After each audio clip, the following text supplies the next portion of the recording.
Cataclysm is a mod that brings challenging dungeons, intense boss battles, and powerful items to Minecraft. The bosses, inspired by Minecraft dungeons and Dark Souls, are much more unique, complex, and powerful than those in vanilla. Defeat them to prove your skills and earn powerful gear. Let's see all the features.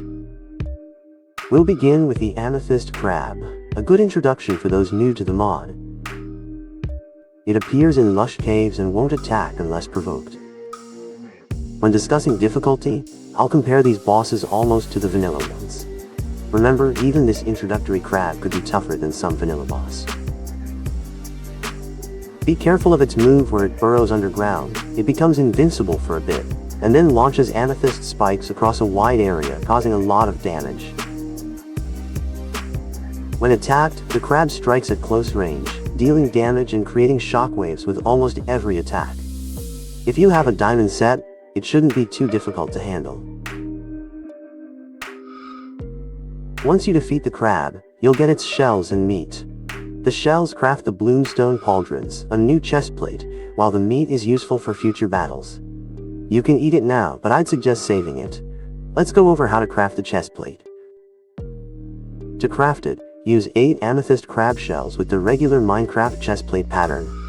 This chestplate can unleash the same boss attack. Press Y to activate the attack, but ensure no other mods are using this keybind. The attack fires amethyst clusters around you, dealing damage to entities, and the chestplate provides +8 armor, +2 armor toughness, and +1 knockback resistance. You can use amethyst crab meat on an amethyst altar to transform it into blessed amethyst crab meat. This transformed meat provides immunity to darkness, abyssal fear, and abyssal burn, which will be crucial for the battle against the Leviathan boss. The amethyst altar is located in the Sunken City, which we'll explore in more detail later. The next boss is in the Nether, so I recommend having endgame gear and enchanting all your items. The new chestplate offers 1 less armor toughness than Netherite, but has the amethyst cluster ability, which can really help. I've enchanted all my gear with protection, thorns, unbreaking, and mending at the highest level possible. And I've stocked up on golden apples, fire resistance potions, and other useful potions. Enchant also a netherite sword and a bow as you like. We also need to craft an Eye of Monstrous, using a lava bucket, netherite scrap, blackstone, and an Eye of Ender. This eye will help us locate the boss dungeon. Now that we're prepared, head to a portal and start searching. The eye is used by right-clicking, similar to an Eye of Ender, and it will drop on the ground after each use.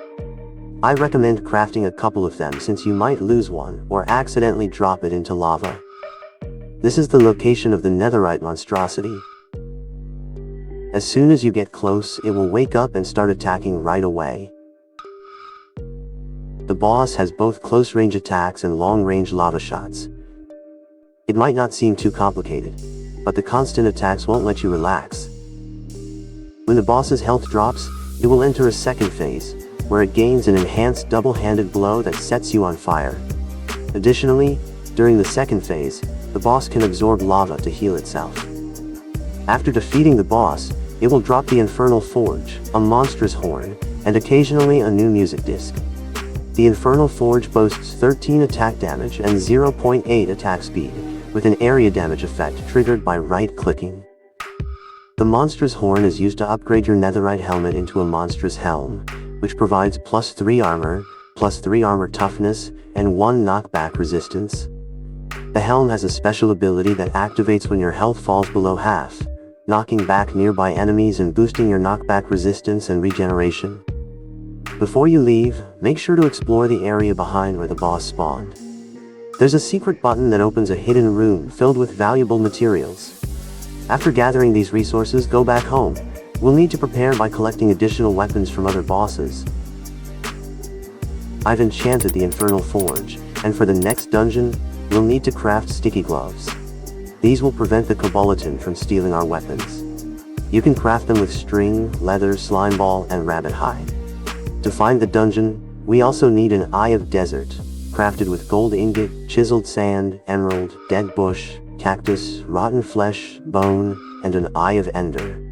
Right-click to use it and follow where it leads. as it will drop to the ground after each use. The next dungeon is the Cursed Pyramid. The first enemy is the Koboleton, which is fast and will make you drop your weapon unless you use sticky gloves. It will drop ancient metal ingot used to craft a new armor. The dungeon is dangerous and filled with traps, but also has chests with valuable loot. Explore carefully to find the Necklace of the Desert, hidden in suspicious sand, needed to summon the boss. There are also 2 mini-bosses.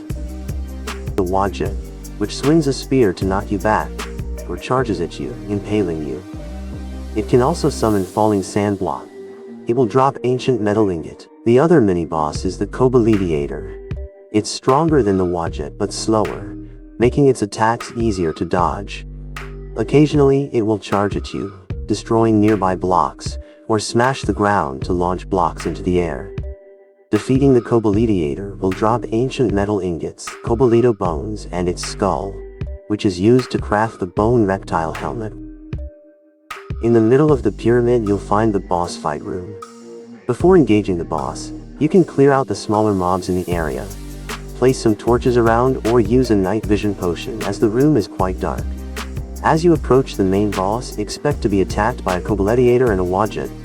Take them out to secure the space for your fight against the Ancient Remnant. The Ancient Remnant will remain inactive until you use the Necklace of the Desert on it, so you have ample time to clean the area and prepare for the battle. When you're all set, use the necklace on the Ancient Remnant to trigger the boss fight. Be ready for its diverse attacks, which include charging at you, using its tail, biting, creating shockwaves, and launching tornadoes or sand. It's crucial to come equipped with high-quality gear, potions, and other useful items to handle the fight effectively.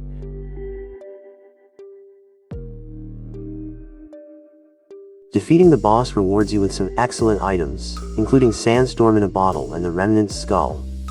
The Sandstorm in a bottle can be worn as a belt, enabling you to transform into a sandstorm and float, which is handy for exploration or combat. However, be cautious, as you can still take fall damage, so it's wise to equip boots with feather falling. You can use it with the button X. Make sure to not have other keybind on the same button from other mods. The Remnant's skull allows you to summon a Modern Remnant, which can be tamed using a sniffer egg. After feeding it the egg, the Modern Remnant will follow you and help in battles. You can right-click it to toggle between resting and wandering modes. Our next dungeon is the Ancient Factory, located underground. Make sure to bring mining tools, or you can use the Infernal Forge since it also functions as a pickaxe. To find it, we'll need to craft an Eye of Mech using a block of redstone, iron ingot, and an Eye of Ender. It works similarly to the other eyes in this mod. Right-click it, and follow.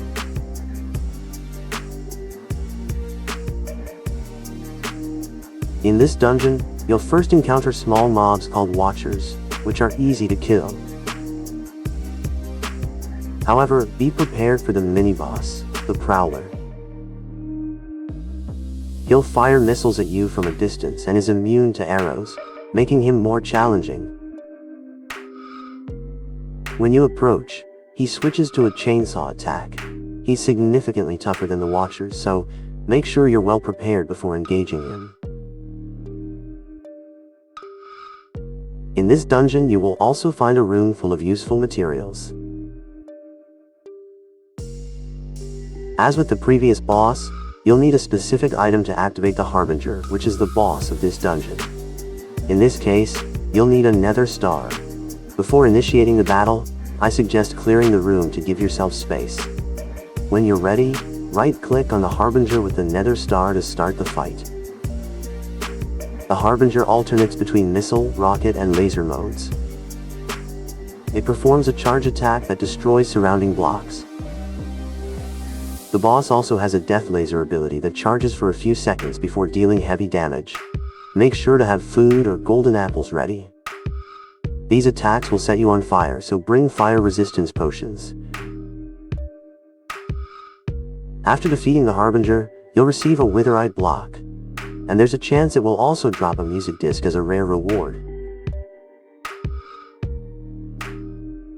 The Witherite block can be converted into 9 Witherite ingots, which are used to craft new weapons. The first weapon we're going to craft is the Meat Shredder. Use 1 block of iron, 2 redstone and 2 Witherite ingot to craft it.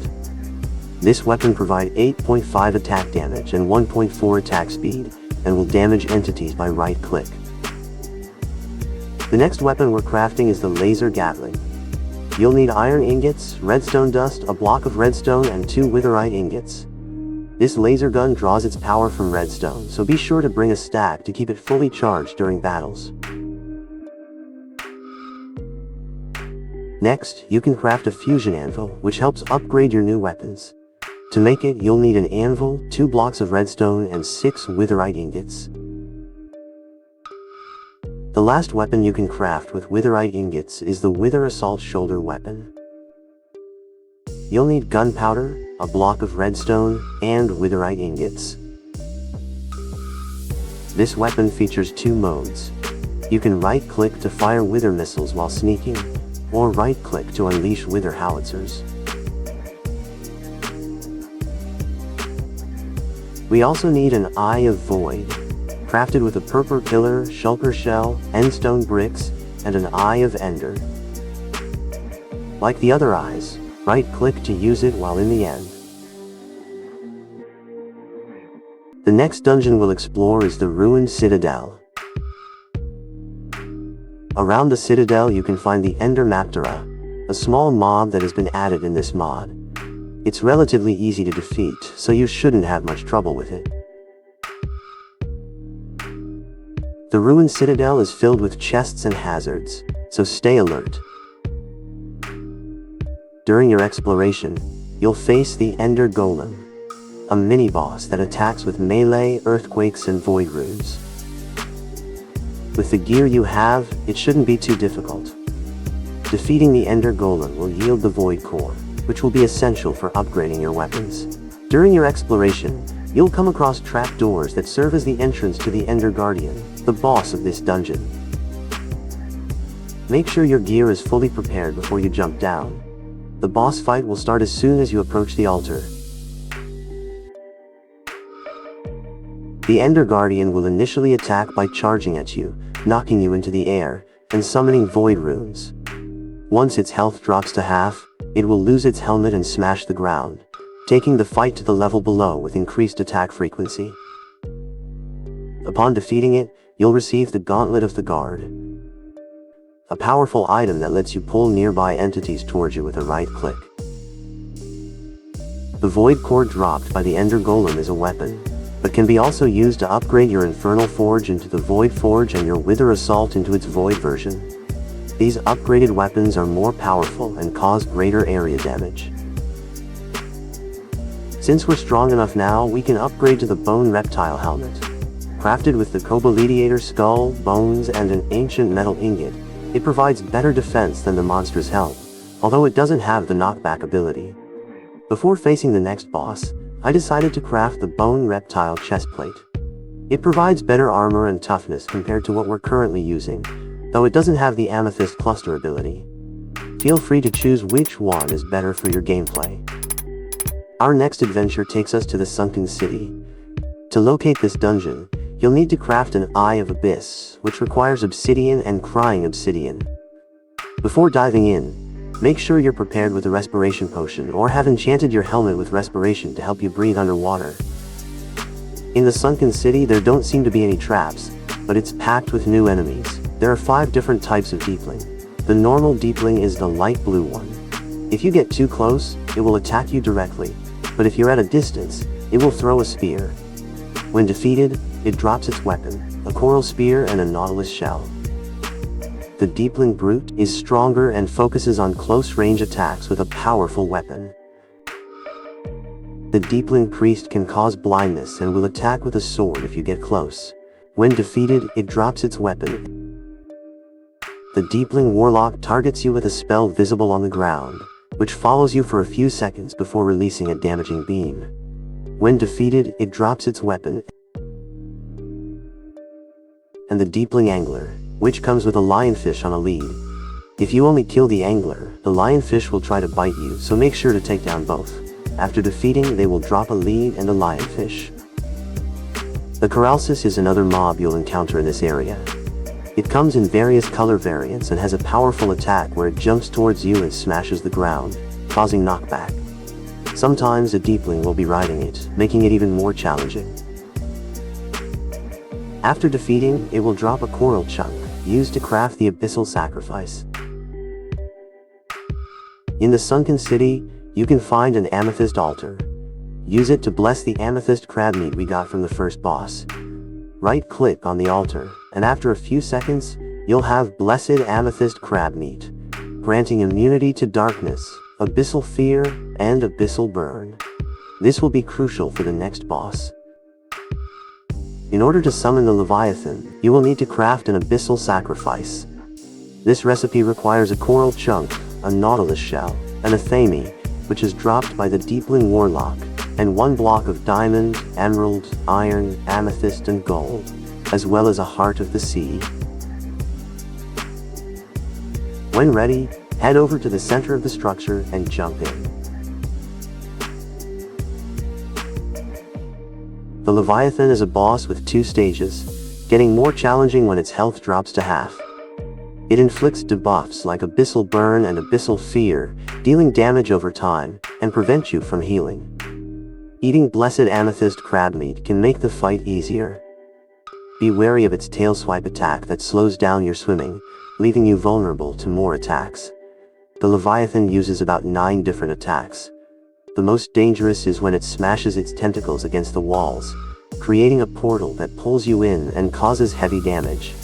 You can't avoid this by swimming away. Other attacks include lasers, mines, a tongue spear, and a bite. The lasers, especially the ones that appear on the floor, can be deadly if you're too slow to move. The tongue spear pulls you close to the Leviathan. When you defeat the Leviathan, it will drop 2 valuable items, the Tidal Claw and the Abyssal Egg. The Tidal Claw is a versatile tool that functions as both a weapon and a grappling hook.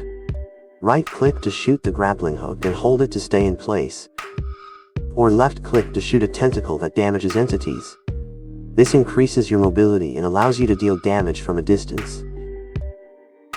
The Abyssal Egg can be placed, and after around 10 minutes, it will hatch into a baby Leviathan. Be sure to watch your egg closely because the Leviathan will not be tamed when it spawns. To tame it, you need to feed it tropical fish. Once tamed, the Leviathan will have 3 modes: stay, wander, and follow. There's only 1 boss left, and it's the most powerful one. This boss is located in the Nether. To find it, we'll need to craft an Eye of Flame. This can be made using blaze powder, netherite scrap, soul sand, and an Eye of Ender. Just like the other eyes, right-click it and follow to locate the Burning Arena. The Burning Arena has 2 floors. When you arrive, you'll find a spiral staircase leading to the top, where the ignited revenants await. There are 2 of them. Although they aren't too difficult to defeat, they have shields that can block your attacks and will spin them to strike at you. When they open their shields, they can blind you if you're too close. Additionally, they have the ability to summon a bone storm, so stay alert. When killed, they will drop burning ashes, used to summon the final boss of this mod, the Ignis. Before you fight Ignis, make sure you have potions, golden apples, and other useful items ready. Once you're prepared, go to the upper floor of the Burning Arena and use the burning ashes on the Altar of Fire. Ignis is the hardest boss in Cataclysm. He has 3 phases, a lot of health, and strong attacks that can heal him and weaken your armor. His attacks can be tricky, but with good gear and knowing his move, you can defeat it. I tested different weapons from the mod. The Void Core and Void Forge were especially helpful, as was the laser Gatling.